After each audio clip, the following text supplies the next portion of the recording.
The Odyssey by Homer, Book 11. You're listening to Classics Made Clear, classic texts translated with accuracy and accessibility for today's listener. Please like, subscribe, leave a comment, and share these videos with your friends. Then, after we had gone down to the ship and the sea, we first hauled the ship into the bright water. We set up the mast and the sail on the dark ship, took the sheep aboard, and then we ourselves boarded, grieving and letting thick tears fall. Behind our dark-prowed ship, a good, steady, sail-filling wind came, a helpful companion sent by Circe, the dread goddess with the beautiful hair and human voice. We prepared all the gear throughout the ship, then sat down, and the wind and the helmsman steered her. All day the sails stayed stretched as she travelled across the sea, and the sun went down, and all the roads grew dark. She reached the outer bounds of deep-flowing ocean. There lies the land and city of the Cimmerian people, covered in mist and cloud. The shining sun never looks on them with its rays, neither when it climbs toward starry heaven, nor when it turns back from heaven toward the earth. Instead, deadly night rests on those miserable mortals. When we arrived, we pulled our ship onto the shore, unloaded the sheep, and then walked along the stream of ocean until we came to the place Circe had told us about. There Perimedes and Eurylochus held the sacrificial animals, while I drew my sharp sword from beside my thigh, and I dug a pit, a cubit long on each side. Around it I poured a drink offering for all the dead, first with milk mixed with honey, then with sweet wine, and a third time with water. On top I sprinkled white barley. I begged again and again the powerless heads of the dead, promising that when I reached Ithaca, I would sacrifice the best barren cow there. I promised I would sacrifice that cow in my palace and load the funeral fire with good things, and I said I would sacrifice, apart from the others, a single all-black ram, one that stands out among our sheep, as an offering for Tiresias alone. After I had prayed and vowed these things to the nations of the dead, I took the sheep and cut their throats, letting the dark, cloud-like blood flow into the pit. Then the souls came up from beneath Erebus, the spirits of the dead who had passed away, brides, young men, old men who had suffered greatly, tender young girls with hearts fresh in sorrow, and many who had been wounded by bronze spears, men killed in war, still carrying armor stained with blood. They wandered around the pit in crowds, coming from every side, crying out with a terrible scream, and a pale fear seized me. Then I urged and ordered my companions to skin and burn the sheep lying there, slaughtered by pitiless bronze, and to pray to the gods, to mighty Hades and dread Persephone.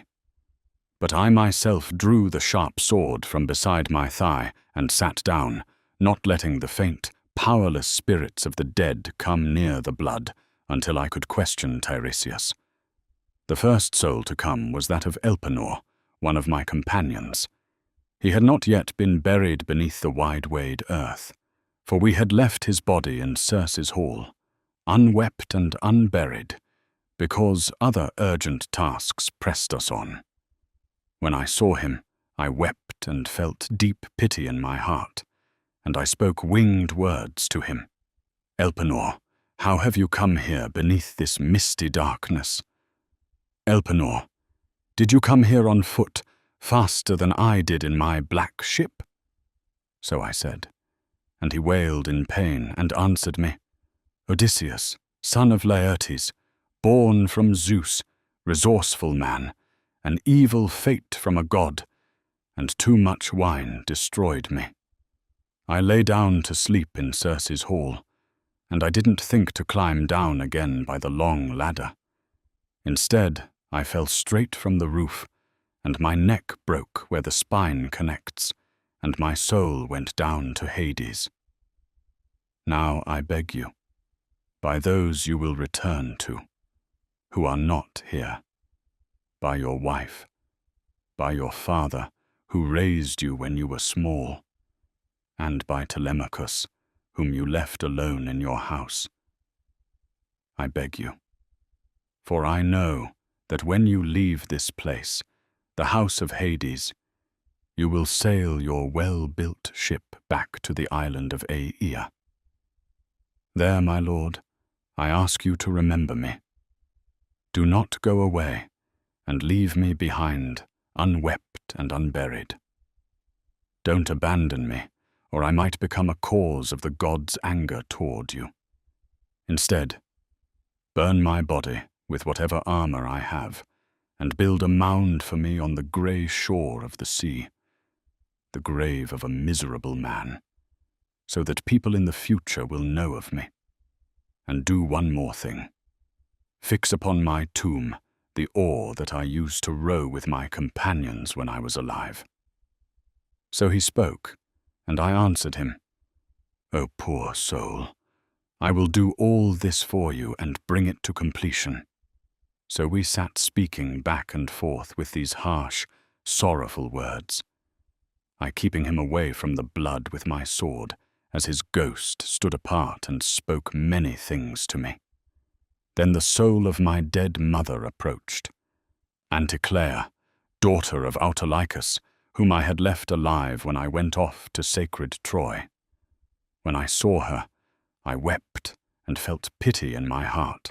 But even so, even though I grieved intensely, I did not let her come near the blood before I questioned Tiresias. Then the soul of Tiresias of Thebes came, holding a golden staff. He recognized me and spoke to me.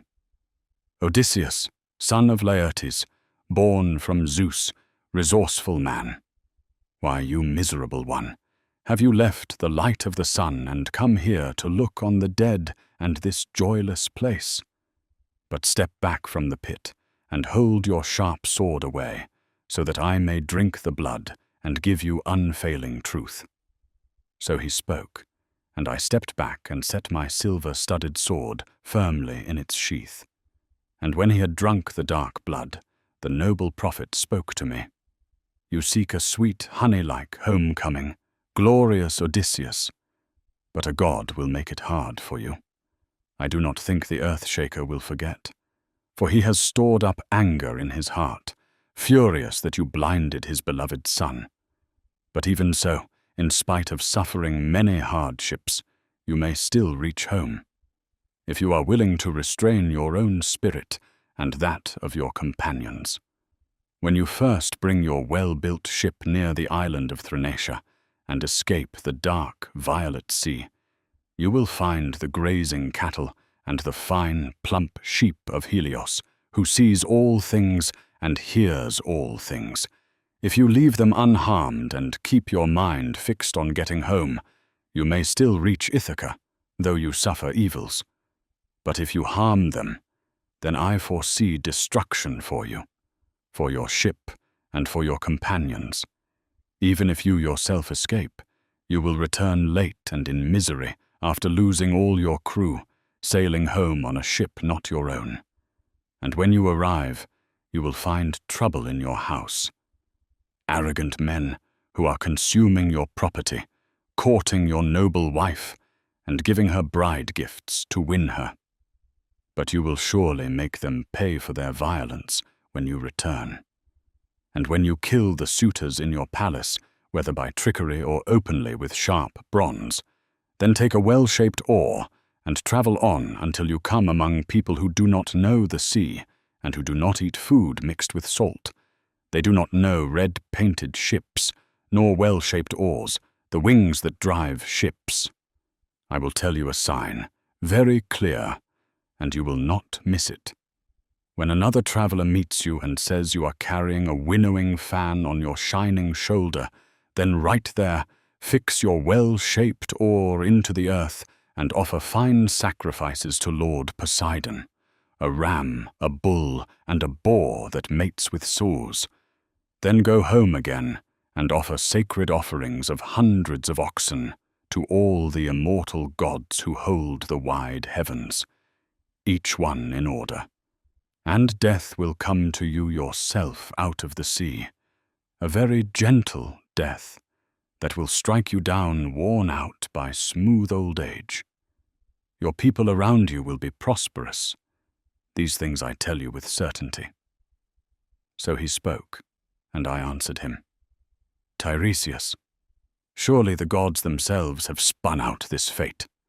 But come, tell me this and explain it exactly. I see the soul of my dead mother there. She sits silently near the blood and has not dared to look upon her son or speak to me. Tell me, Lord, how can she come to recognize that I am truly myself?" So I spoke, and he immediately answered me, "I will tell you something easy and place it in your mind. Whoever of the dead you allow to come near the blood will speak truthfully to you, but whoever you hold back will return again into the darkness." So he said, and the soul of Lord Tiresias went back inside the house of Hades after he had spoken his prophecy. But I stayed right where I was, waiting for my mother to come. She came and drank the cloud-dark blood, and at once she recognized me. Wailing, she spoke winged words to me. "My child, how have you come beneath this misty darkness while still alive? It is hard for the living to witness these sights. Between our world and this place lie great rivers and dreadful streams. Ocean, first of all, which no one on foot can cross unless someone has a well-built ship. Have you wandered here from Troy after a long time, with your ship and your companions? Have you not yet reached Ithaca? Have you not yet seen your wife in your own halls?" So she spoke, and I answered her, "My mother, necessity brought me down to Hades to consult the soul of Tiresias of Thebes, for I have not yet come near Achaean land or set foot on my own soil. I have wandered always, bearing sorrow, ever since I first followed noble Agamemnon to horse-rich Troy to fight the Trojans. But come, tell me this and explain it exactly. What fate of long-lasting death brought you down? Was it a drawn-out sickness? Or did Artemis the archer strike you with her gentle arrows and kill you? And tell me of my father and the son I left behind. Does my honor still belong to them? Or has another man already taken it, claiming I will never come home? And tell me the mind and purpose of my wedded wife. Does she stay beside my son and keep all my things safe and untouched? Or has some noble Achaean already married her?" So I spoke, and my honored mother answered at once, "In truth, she waits with a steadfast heart in your palace. But for her, miserable days and nights always waste away as she sheds tears. No one holds your honored place. Telemachus keeps your lands without disturbance and dines at meals fitting for a man who judges disputes, for everyone invites him. But your father remains where he is, on the farm. He does not come down to the city.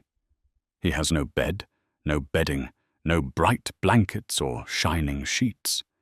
In winter he sleeps where the household slaves sleep, in the dust near the fire, and rough, shabby clothes cling to his skin.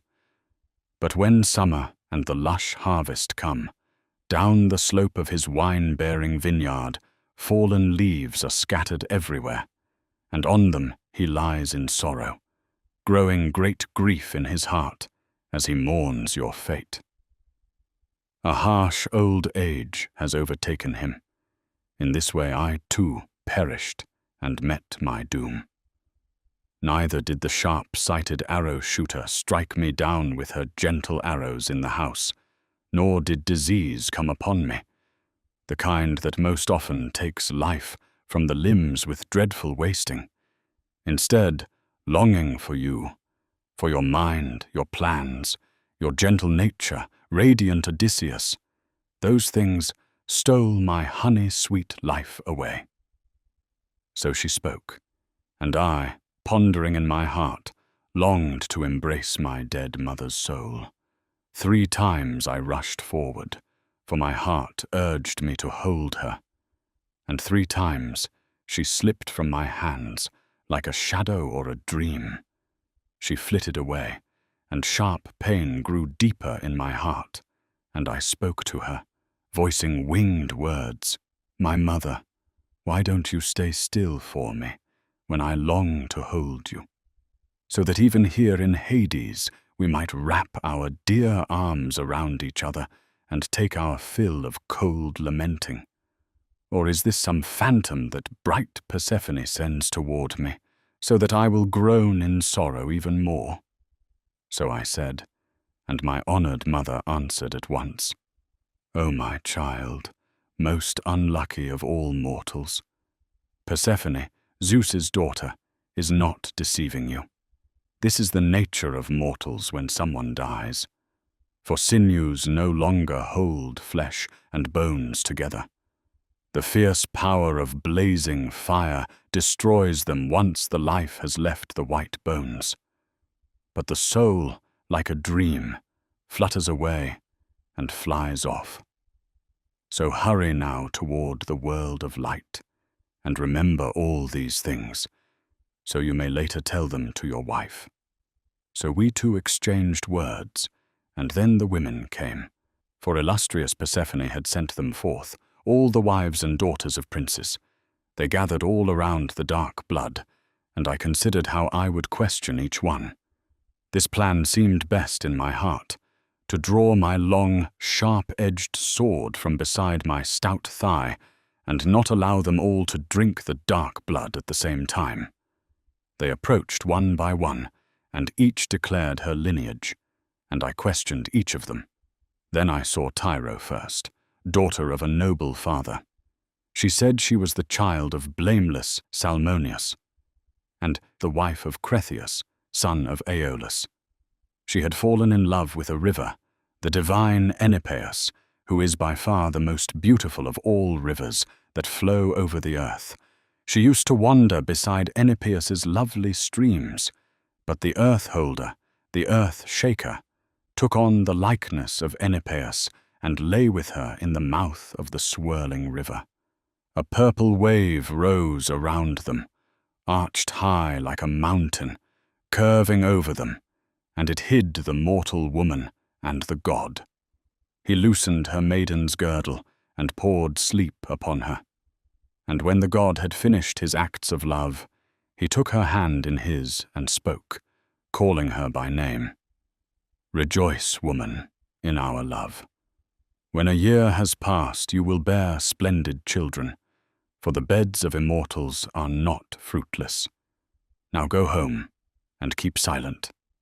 Do not name me, but know that I am indeed Poseidon, the earth-shaker. So saying, he plunged beneath the heaving sea. She conceived and bore Peleius and Neleus, both of whom grew to be mighty servants of great Zeus. Peleus lived in wide-wayed Iolcus, rich in sheep, and Neleus lived in sandy Pylos. To Cretheus, the queen of women also bore others, Aeson, Pheres, and Amythaon, master of chariots. After her, I saw Antiope, daughter of Asopus, who claimed she had slept even in the arms of Zeus, and she bore 2 sons, Amphion and Zethus, who first founded the citadel of 7-gated Thebes and built its walls, for they could not live in wide-wayed Thebes without fortifications, strong though they were.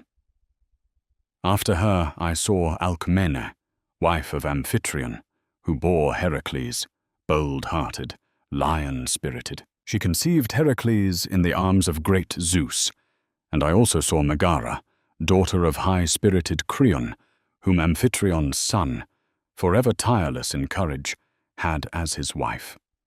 I saw the mother of Oedipus too, the beautiful Epicaste, who in ignorance of mind committed a monstrous act. She married her own son. He had killed his father, and then he married her, and the gods quickly made this known among mortals. But he, while suffering terrible pains and ruling in much-loved Thebes over the Cadmeans, was destroyed by the ruinous plans of the gods, and she went down to the house of mighty Hades the gatekeeper, having tied a cruel noose from a high roof beam, and hung herself in her grief. She left behind for Oedipus many painful sorrows, all that the avenging spirits of a mother bring to pass. And I saw gorgeous Chloris, whom Neleus once married because of her beauty, after he gave countless bride gifts. She was the youngest daughter of Amphion, son of Iasus, who once ruled in Minion Orchomenus. She was queen in Pylos, and bore splendid children to Neleus, Nestor, Chromius, and lordly Periclymenus. And besides them, she bore mighty Pero, a wonder among mortals. All the neighboring men sought her in marriage, but Neleus would give her to no one who could not first drive away the broad-browed, spiral-horned cattle of mighty Iphicles from Phylace, cattle difficult to drive. Only one noble seer undertook the task, but a harsh fate from a god and hard bonds and country herdsmen trapped him. But when at last the months and days were fulfilled, and the year came around again, and the seasons returned, then mighty Iphicles released him, because he had spoken all his prophecies, and the plan of Zeus was accomplished. And I saw Leda next, wife of Tyndareus, who bore by Tyndareus 2 strong-hearted sons, Castor, tamer of horses, and Pollux, good with the fist. The life-giving earth holds them both, though alive, and beneath the earth they have honor from Zeus. One day they live, and the next they die, and they have won honor equal to the gods. After her I saw Iphimedea, wife of Aloeus, who boasted that she had lain with Poseidon. She bore him 2 sons, but they lived only briefly, godlike Otus and far-famed Ephialtes, whom the grain-giving earth nurtured as the tallest and fairest men after glorious Orion. For at 9 years old they were 9 cubits wide, and in height they became 9 fathoms tall. These 2 even threatened the immortal gods on Olympus, saying they would stir up the battle-din of violent war. They intended to heap Ossa upon Olympus, and on Ossa they would place leaf-shaking Pelion, so that heaven might be climbable, and they would have accomplished it if they had reached full manhood. But the son of Zeus, whom fair-haired Leto bore, destroyed them both before the fine down blossomed beneath their temples and covered their chins. I saw Phaedra and Procris and beautiful Ariadne, the daughter of wicked-minded Minos, whom Theseus once led from Crete to the hill of holy Athens. But he had no joy of her, for Artemis killed her earlier on sea-girt Dia, on Dionysus's testimony. I saw Maera and Clymene and hateful Eriphyle, who accepted precious gold for the life of her beloved husband. I could not tell or name the stories of them all the wives and daughters of heroes that I saw. Not before immortal night itself would fade away. But now it is the right time to sleep, either returning to my swift ship and my comrades, or remaining here. The escort will be a matter for the gods and for you." When he said this, all became silently still, held fast in a spell throughout the shadowy hall. Then white-armed Arete began to speak among them. "Phaeacians, how does this man seem to you? In appearance, in source, and in the balanced mind within. He is my guest friend, but each of you shares in the honor. Do not send him away in haste, and do not withhold gifts from a man so clearly in need. For much wealth lies stored in your halls through the favor of the gods." Then an old hero spoke among them, Echeneus, the eldest of the Phaeacian men. "Friends, our wise queen speaks neither off the mark nor beneath expectation, so obey her. Yet from here forward, the matter of word and deed rests with Alcinous." Alcinous replied and said, "This word will indeed stand, as long as I live and rule the awe-loving Phaeacians. Let the guest endure, though he greatly desires his homecoming, and stay until tomorrow, until I can complete the entire gift offering. His escort is the concern of all our people, but especially of me, for the authority over this land is mine." Then resourceful Odysseus answered him, "Lord Alcinous, most renowned among all men, even if you commanded me to remain here a full year, urging on the escort and giving splendid gifts, I would even prefer that, and it would be much better to reach my homeland with fuller hands. I would be more respected and dearer to all men who saw me return to Ithaca." Alcinous then replied to him and said, "Odysseus, when we look at you, we do not judge you to be deceptive or a trickster, the sort the dark earth breeds in great numbers, men who craft lies out of what no one can see. But upon you is the grace of words, and within you are good thoughts. You have spoken your tale skillfully, as a singer does, the grievous sorrows of the Argives and of yourself. But come, tell me this, and relate it exactly. Did you see any of your godlike companions who went with you to Ilium and met their fate there? This night is very long, astonishingly so, and it is not yet the time to sleep in my hall. Tell me further of wondrous deeds. I would even endure until the shining dawn, if you here in my palace were willing to tell of your hardships." Resourceful Odysseus answered him, "Lord Alcinous, most renowned among all men, there is a time for many stories, and a time for sleep as well. But if you still desire to listen, I would not begrudge these things to you. To tell even more pitiable matters, the troubles of my companions who perished later, men who escaped the Trojans' deadly battle cry, but were destroyed on the journey home by the doom set by an evil woman. After holy Persephone had scattered the souls of the women aside in every direction, the soul of Agamemnon, son of Atreus, approached. He came near in grief, and others gathered around him. All who had died with him and met their fate in the house of Aegisthus. He recognized me at once after he drank the dark blood.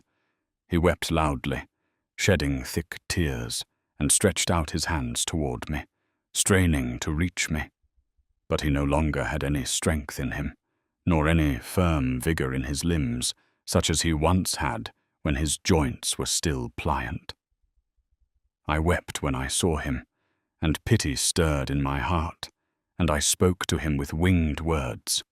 "Most glorious son of Atreus, lord of men Agamemnon, what doom of death, long-woed and heavy, has mastered you?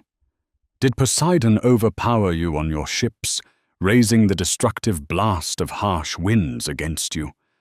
Or did violent men bring harm to you on land, as you cut out cattle or fine flocks of sheep for yourself, or while you fought around a city or around women?"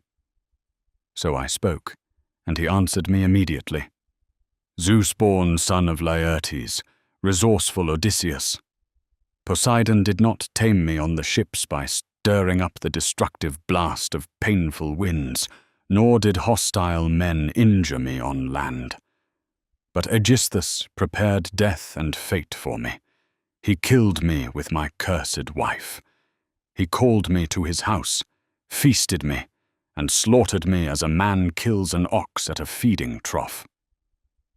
Thus I died a most pitiable death, and all my comrades around me were killed unceasingly, like white-tusked pigs in the house of a rich, powerful lord, killed at a wedding, or a communal feast, or a lavish banquet.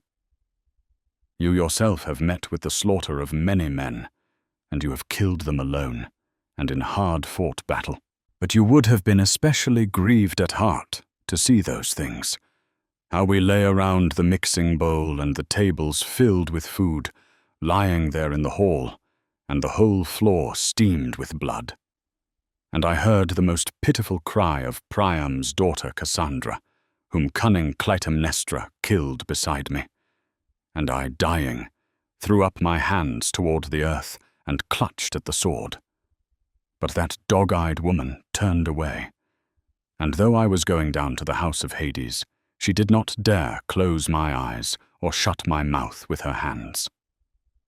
So nothing is more dreadful, nothing more dog-like, than a woman who puts such deeds in her heart, as that one indeed devised her shameful act, making murder for her lawful husband. I thought I would return home to be gladly welcomed by my children and my household slaves. But she had set her mind on sorrow beyond all sorrow, and poured disgrace on herself and on all women yet to come, even on one who might be virtuous. So he spoke, and I answered him in reply. Ah, indeed, truly, Zeus far-seeing has from the beginning hated terribly the race of Atreus, because of women's schemes.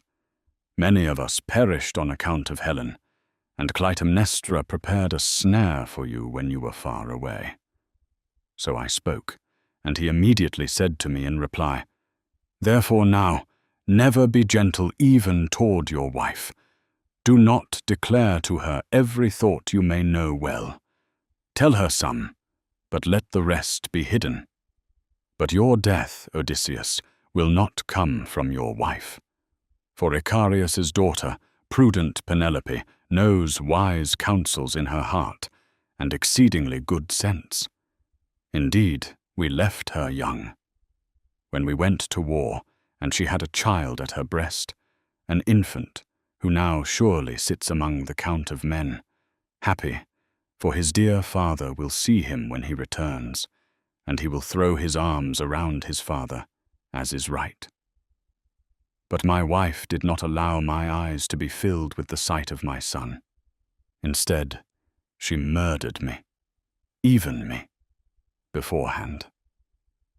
I will tell you something else, and you must put it in your mind.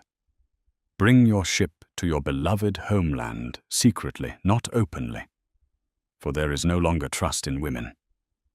But come, tell me this and recount it exactly. Have you heard anywhere that my child is still alive? Perhaps in Orchomenus, or in sandy Pylos, or perhaps in wide Sparta with Menelaus? For divine Orestes has not yet died upon the earth. So he spoke, and I answered him in reply, Atreides, why do you ask me this? I know nothing at all, whether he lives or is dead. It is bad to speak as empty wind. Thus the two of us sat, exchanging dreadful words, grieving and shedding thick tears. Then the soul of Achilles, son of Peleus, came near, and the souls of Patroclus and noble Antilochus, and Ajax too, who was best in form and size of all the other Danaans after Achilles. The soul of swift-footed Achilles recognized me, and lamenting spoke winged words. Zeus-born Laertiades, resourceful Odysseus, reckless man, what greater deed will your heart devise? How did you dare to come down to the house of Hades, where the witless dead dwell, the phantoms of worn-out mortals? So he spoke, and I answered him in reply, Achilles, son of Peleus, mightiest of the Achaeans by far. I came because I had business with Tiresias, to hear from him some plan by which I might reach rocky Ithaca. For I have never come near Achaean land, nor set foot on my own soil, but always suffer hardships. But as for you, Achilles, no man before you or after you is more blessed.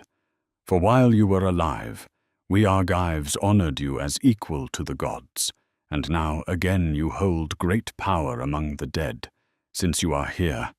So do not be pained at being dead, Achilles. So I spoke, and he immediately answered me and said, Do not speak softly to me of death, glorious Odysseus. I would rather be a hired hand, working for another, a man with no land, who has little livelihood, than rule over all the dead who have perished. But come, tell me of my noble son. Did he follow to war, to be out front or not? Tell me also of my excellent father Perilous.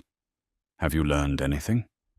Does he still hold honor among the Myrmidons, or do they dishonor him throughout Hellas and Phthia, because old age restrains his hands and feet? For I am not there to aid him in the sunlight, as I once was in wide Troy, when I slew the best men in defense of the Argives.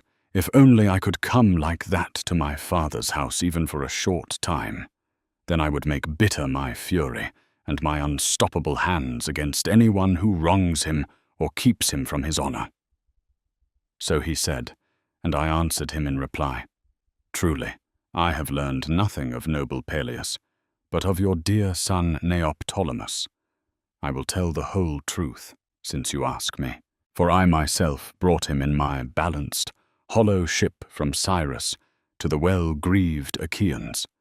And truly, when we were taking counsel around the city of Troy, he was always the first to speak and never missed with his words. Only godlike Nestor and I surpassed him.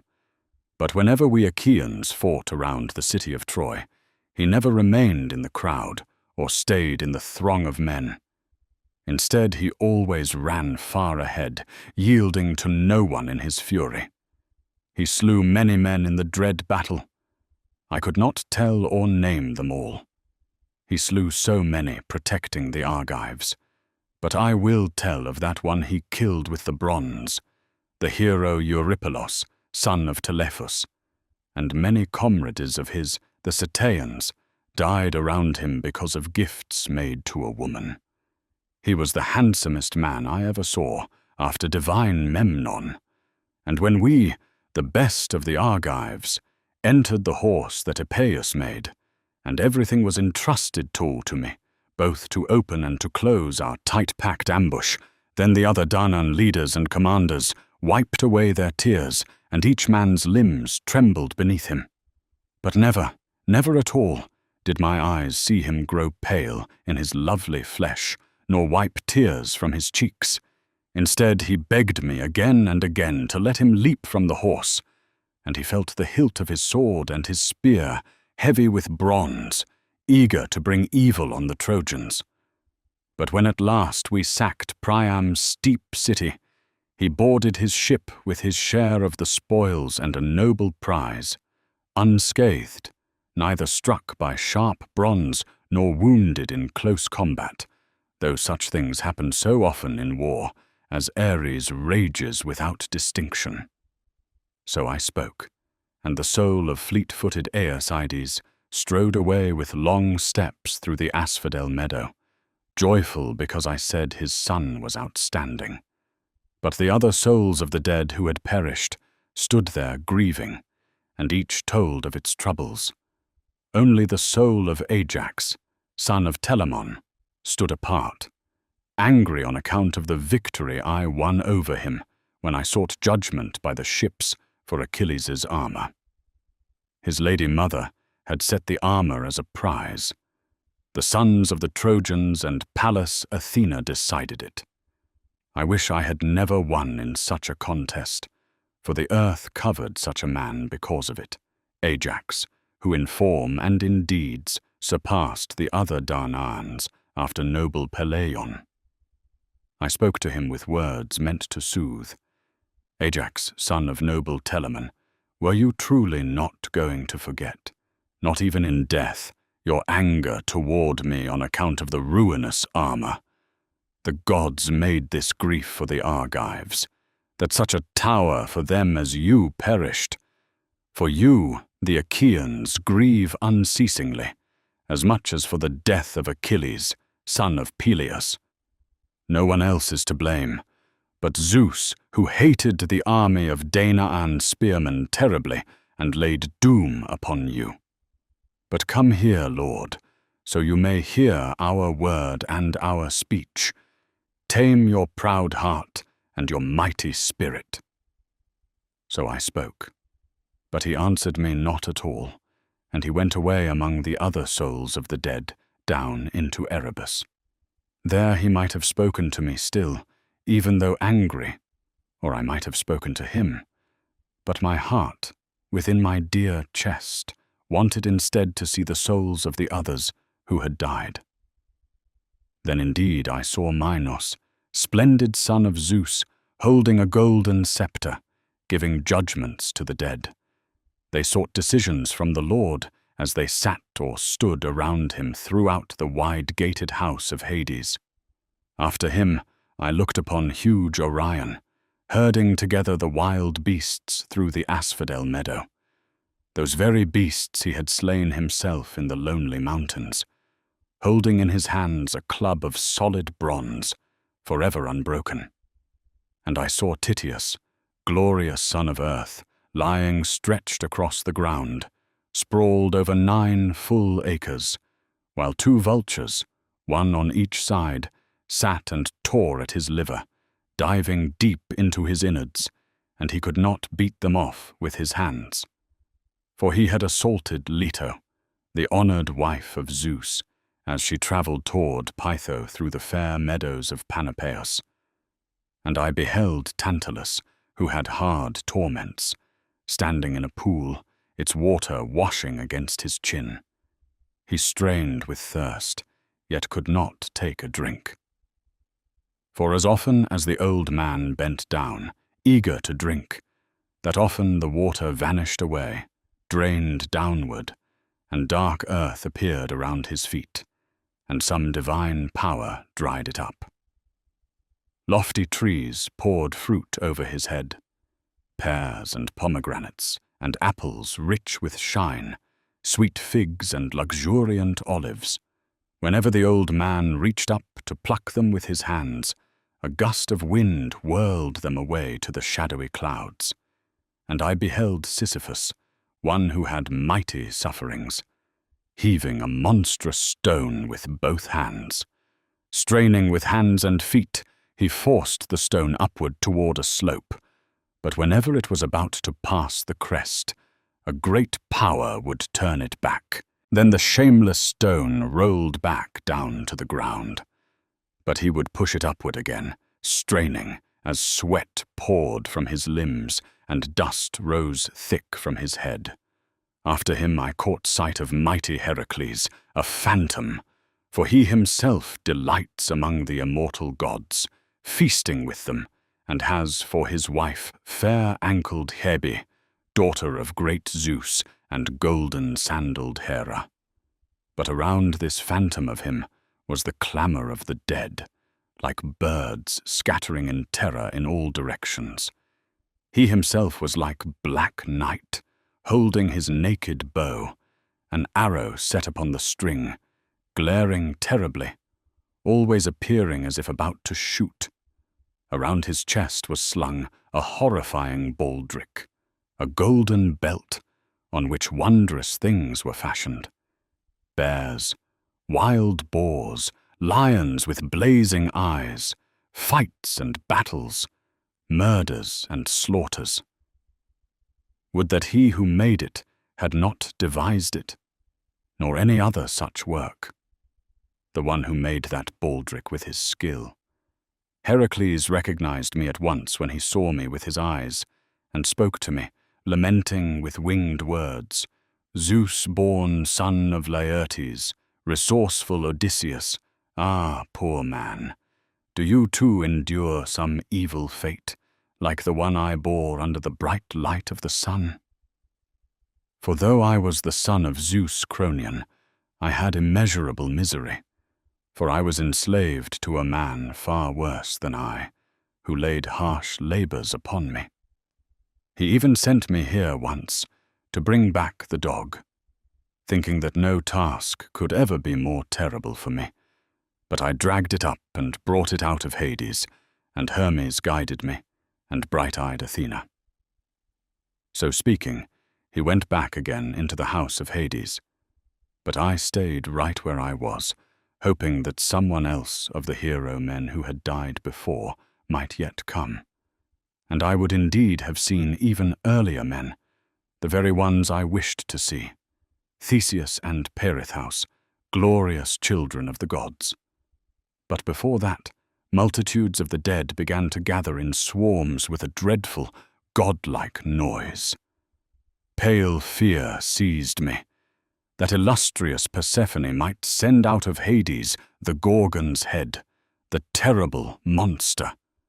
At once, then, going back to the ship, I ordered my comrades to get aboard at once and to loosen the stern cables. They boarded quickly and sat at the oarlocks, and the wave of the river's current carried her downstream on ocean stream, first by rowing, then later with a beautiful fair wind. You're listening to Classics Made Clear, classic texts translated with accuracy and accessibility for today's listener. Please like, subscribe, leave a comment, and share these videos with your friends.